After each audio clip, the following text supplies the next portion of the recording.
Could a leader once seen as invincible actually be losing his grip on power? Vladimir Putin, once hailed as the man who resurrected Russia from the ashes of the chaotic 1990s, seemed untouchable. He outmaneuvered the West's grand strategies and reshaped the global stage by wielding energy as a weapon. Yet now, the fortress he built is cracking, and at its core lies a devastating fracture: the war in Ukraine. At the start, confidence was high. Russian generals assured everyone the conflict would be over in days. Kiev would fall swiftly. Europe would fracture, and the United States would stay on the sidelines. Putin had orchestrated the perfect moment to cement his legacy. But the grand stage crumbled the instant the invasion began. This war wasn't just about tanks rolling across borders, it tore apart the very lifeblood of a nation. The Russian military found itself outpaced by modern technological warfare. Sanctions squeezed the economy so tightly it struggled to breathe. Society drifted in a fog of opaque governance and relentless propaganda. Most painfully, the constant barrage of conflict and uncertainty shattered the collective spirit of the people. Now, teetering on the edge of an abyss, Russians are no longer asking just when the war will end. They wonder when life will finally return to normal. And this growing doubt is turning into rage. Those who once cheered for Putin now turn away. The hands that waved flags in early days are now clenched into fists, worried about the future of their children. Out of 143 million people, 80 million have lost faith in their leader's war. They crave peace. A revealing survey by the independent Levada Center in August 2025 exposed this dramatic shift. Only 27% support continuing military operations in Ukraine, the lowest since the conflict began in early 2022. Meanwhile, a staggering 66% demand peace talks with Kiev. This is not just a change in opinion. It is the silent scream of a nation wounded deeply by trauma. What does this mean for the future of Russia? Can a leader once thought untouchable survive when the very people who backed him now reject the war that defined his reign? The story is far from over, and the next chapter could shake the foundations of power itself.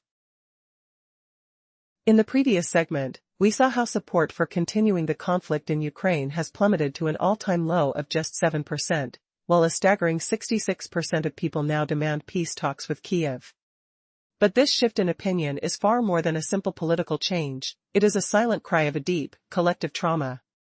More than half of those surveyed, 58%, say the war has touched their lives personally. Imagine this, nearly 3 in 10 have lost a loved one or close acquaintance on the battlefield. Another similar share still has family or friends fighting at the front lines. This war isn't just headlines or distant reports anymore, it lives inside homes, echoes at dinner tables, and haunts memories. The pain is tangible. Who are the voices calling the loudest for peace? Women and young people under 24 lead the charge. In the countryside, 73% insist the war must end. Among those who disapprove of Putin's leadership, an overwhelming 82% demand negotiations. These numbers reveal a profound fracture within society. But there is more to this story, a hidden battleground of information. Those who reject the official state media narrative and turn instead to independent digital sources feel the urgency for peace far more strongly. These individuals sense that the country is veering off course. In stark contrast, the minority still clinging to the war includes 38% of men, 35% of Russians over 55 years old, nearly half of Moscow's population, and 30% of Putin supporters. Even among loyal viewers of state television, the Kremlin's once iron grip on public opinion is slipping. The tightly controlled media machine no longer commands the unquestioning loyalty it once enjoyed. What's truly shocking is that those who crave peace no longer whisper their hopes in secret, they are shouting them openly. This moment marks a turning point darker than any before. The war's weight now crushes not just the soldiers on the front but seeps into every corner of ordinary Russian life. It settles heavily in kitchens and wallets, shadows psyches, and reshapes daily existence. The distant roar of conflict has become an unbearable noise inside millions of homes. What will happen when this pressure finally bursts the dam? The answer lies just ahead. Previously, we saw how the voices calling for peace are growing louder, no longer whispers but cries echoing through homes and hearts. The war's shadow has stretched far beyond the battlefield, now it tightens its grip on kitchens and wallets, unraveling the fragile fabric of daily life. Inflation is no longer a quiet number hidden in reports. It roars through every street, every market stall. Officially, it's marked at 9%, but that figure barely scratches the surface of the harsh reality. When you open the refrigerator door, those numbers vanish. Prices on the shelves tell a different story, one of deception. Food prices have surged by over 10.79% in a year. Yet, even this statistic fails to capture the true hunger gnawing at millions. Today, food has ceased being a basic need for many, it has become a luxury. The staples once taken for granted, bread, milk, butter, eggs, now feel out of reach, especially for pensioners, single-income families, and those earning minimum wage. Picture this, a loaf of bread that cost 15 rubles at the end of 2022 now demands more than 40 rubles in mid-2025. A single kilo of potatoes has tripled in price compared to last year. These numbers aren't just digits, they represent each missing bite, each empty plate, each meal sacrificed. Meat, cheese, and yogurt, a trio of simple pleasures, have turned into symbols of despair. It's not just their soaring costs, these products are often nowhere to be found. Store shelves stand bare, as if stripped by ghosts. Sudden spikes in prices for eggs and vegetables obliterate the meager breathing room low-income families cling to at the month's start, sometimes within days. Imagine an average Russian family of 4. Their salary begins to vanish before reaching their hands. Rent, maintenance fees, electricity, natural gas, water, waste disposal, taxes, these bite away a third of their income within the first days. Then comes the kitchen. Basic groceries now consume 35 to 40% of what remains. Add meat or milk, and that share swells near 50%. But life is more than bills and food. When school bells ring, stationery costs appear. Winter brings the relentless need for new boots for the children, unplanned medical expenses. None of these are luxuries. Together, they carve deep holes in the family budget, holes that feed a relentless spiral of poverty. What happens next? Will the people's resilience buckle under this weight? Or is there a breaking point beyond which even silence turns to revolt? The story is far from over, and the next chapter holds a chilling question. How long can a nation endure when every meal, every breath, every hope feels stolen? Up until now, we've seen how everyday expenses, natural gas, water, waste removal, taxes, eat up a third of the monthly income before the salary even lands in people's pockets. The kitchen bills swallow another 35 to 40%, swelling to nearly half the budget when meat or milk are added. But life is not only about paying bills. As school bells ring, new costs appear. Children need fresh boots for winter, sudden health expenses loom. These aren't luxuries. They are essentials that, combined, carve deep holes in family budgets. These gaping gaps trap many in an unending loop of hardship. In some regions, breakfast means a few dry slices of old bread and unsweetened tea for kids. Pensioners scrape through the last days of the month on just pasta and water. Wandering through supermarket trash looking for leftovers is no longer rare, it's becoming common. Saving money? That idea feels like a cruel joke. Just scraping by is praised as a win. Any surprise expense risks shattering the fragile balance. Instead of tackling problems head-on, people delay solutions, pushing today's burdens into tomorrow with credit cards, installment plans, and loans. This survival tactic, passing debt from one month to the next, exacts an increasing toll. Monthly repayments have become a fixed, unavoidable part of income. As this precarious cycle deepens, the middle class slowly crumbles. Families who once took vacations, stashed savings, and sent children to good schools now live by the rhythm of weekly discount flyers. Amid this crushing economic storm, the country suffers a greater loss, its people. Since the conflict began, over 1 million Russian soldiers have died. The streets carry an unbearable silence, filled with the echoes of this grief. From the sprawling capital to remote villages, grave diggers work relentlessly in frozen soil. Coffins wrapped in plastic sheeting arrive quietly at small-town stations, handed off to waiting families. Behind each one lies a story of heartbreak, mothers who greet the return of their sons' bodies with tears, fathers who crumple official death certificates in anger, refusing to believe a child could be reduced to a mere statistic.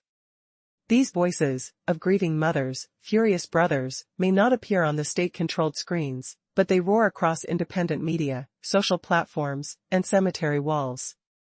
What happens when a nation loses not only its bread but its sons? When will this spiral end?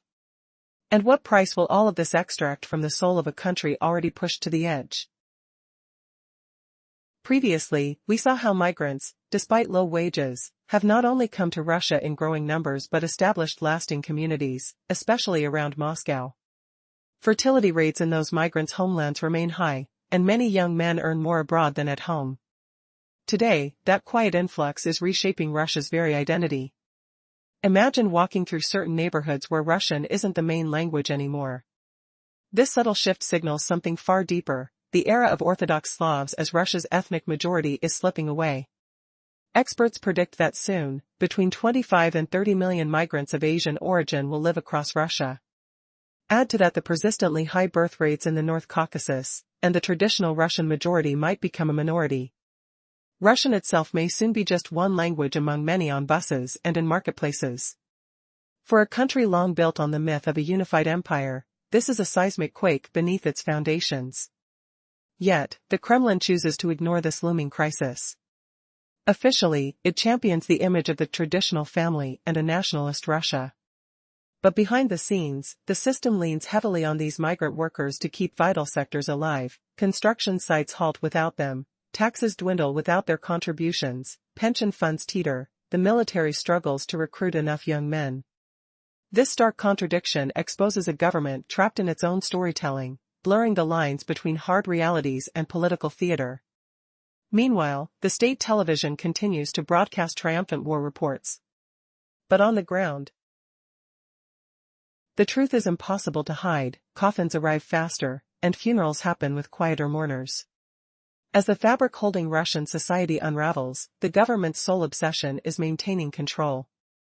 Denial has become a reflex. Calls for peace from the public tremble louder, yet the official line still spins the war as a sacred battle for Russia's survival. This disconnect grows more glaring with every day's dawn. Russians stare into cracked kitchen mirrors, see empty chairs where loved ones once sat. Feel the silence of markets stripped bare. The words war and peace vanish from state media. Social media voices urging peace face accusations of betrayal. Censorship wraps the country in an illusion thicker than any armor Putin once wore. But how long can this fragile spell hold? When the language you hear on your street no longer feels like home, when the promises of tradition clash with realities of survival, a silent upheaval brews beneath the surface. Will the empire built on myths crumble under this weight? Or can the invisible thread still stitch a future where identities merge and the wounds of war begin to heal? The answer lies just beyond the state's veil, in voices that refuse to be silenced. Previously, we saw how deep wounds from the past still haunt Russia's collective memory. The ghost of economic collapse from the 1990s looms large, stealing hope from families thinking about bringing new life into the world. The absence of economic stability, social safety nets, or reliable legal protections has crushed the desire to have children, and the Kremlin is painfully aware of this reality. But instead of confronting the crisis head-on by ending the war and restoring sustained social security, the government chooses to mask the problem with shallow gestures. Consider the so-called birth capital program launched in 2007. On paper, it boosted fertility by a mere 0.15 children per woman. This modest uptick matched only the fleeting economic surge brought by soaring oil prices between 2008 and 2012. For a moment, hope flickered as some couples dared to plan a second child earlier than before. Yet the optimism vanished as oil revenues shrank. In response, the authorities tried more coercive tactics, restricting abortion access, demanding medical approval before pregnancy, and banning messages promoting voluntary childlessness by 2024. There were even bizarre incentives like cash rewards for pregnant high school girls, along with reality shows glorifying teen motherhood, aiming to spark early births. Headlines blared with these initiatives, but the birth rate remained stubbornly low. Why? Because none of these measures addressed the crushing social and economic shadows dragging down families' hopes. The government's silence on monthly birth statistics is telling. They no longer release these numbers. A quiet confession of how dire the situation truly is. The future looks so grim that, instead of facing the bleak facts, those in power attempt to bury the truth beneath a facade of rhetoric. At the same time, emerging patterns in the streets reveal a different story. While births decline, Russia employs up to 14 million migrant workers, mostly from Tajikistan, Uzbekistan, and Kyrgyzstan. These nations still have higher fertility rates, roughly around 3 children per woman, and their young men earn better in Russia than back home. Despite low wages here, migrant workers aren't just passing through, they settle, bringing families along, creating lasting communities. Moscow and its suburbs now bustle with these vibrant immigrant enclaves, shifting the cultural fabric of Russia itself. So, as native birth rates plunge and the Kremlin struggles to keep up appearances, the very face of the nation is quietly changing. What does that mean for the idea of a Russia dominated by ethnic Russians? And what happens when the old structures can no longer hold together the future of this sprawling, troubled land? The answer could reshape the country beyond recognition.